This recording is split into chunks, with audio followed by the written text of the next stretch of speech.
లలో మరి కలిసి భోజనం చేయకుండా అన్ని జనులకి మరి యూదులకి ఒక ప్రత్యేక విధానంలో ఒక ఎడము కలుగజేసే విధానం చేశాడు. మరి అదే సమయంలో పౌలు గద్దించాడు. పౌలేమో ఏర్పరచబడినవాడు, అన్ని జనులకు ప్రత్యేకంగా సువార్త చెప్పడానికి ఏర్పరచబడినవాడు. అన్ని జనులకు ధర్మశాస్త్ర క్రియలు ప్రాముఖ్యం కాదు, కానీ మనం జన్మ నిమిత్తము మనం జన్మ నిమిత్తం యూదులమే, కానీ విశ్వాసం నిమిత్తము యేసుక్రీస్తు నుండి ఏకమే ఉన్నాం. ఈ కట్టుబాట్లు, ఈ విధానాలు యేసుక్రీస్తు విశ్వాసానికి ఏమాత్రము అవి పనిచేయవు. నువ్వు ఆ రీతిగా అన్యజనుల్లో ఎడంగా పెట్టకు. ధర్మశాస్త్ర క్రియలు కొంత మట్టుకే, యేసుక్రీస్తు నందు విశ్వాసము జీవమై ఉన్నది, అది నిత్య జీవాన్ని కలిగిస్తుంది. గ్రీసు దేశస్థుడు, యూదుడు అని ఎవరూ లేరు. యేసు ప్రభునందు అందరూ ఒకటే.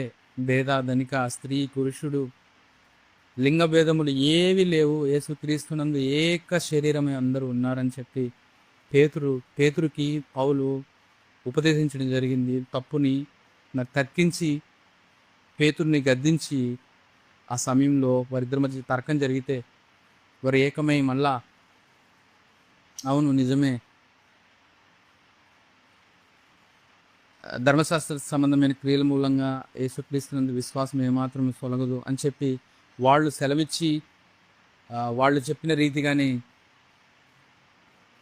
మరి పేతురు నడుచుకుని మరి వాళ్ళు ఏకమై మళ్ళీ ఏకమనస్సులై యేసుక్రీస్తు సువార్తను దిగ్విజయంగా అనేక ప్రాంతాలకు, అనేక విధానాలలో అక్కడ విస్తరింపచేసి బోధించడం జరిగింది.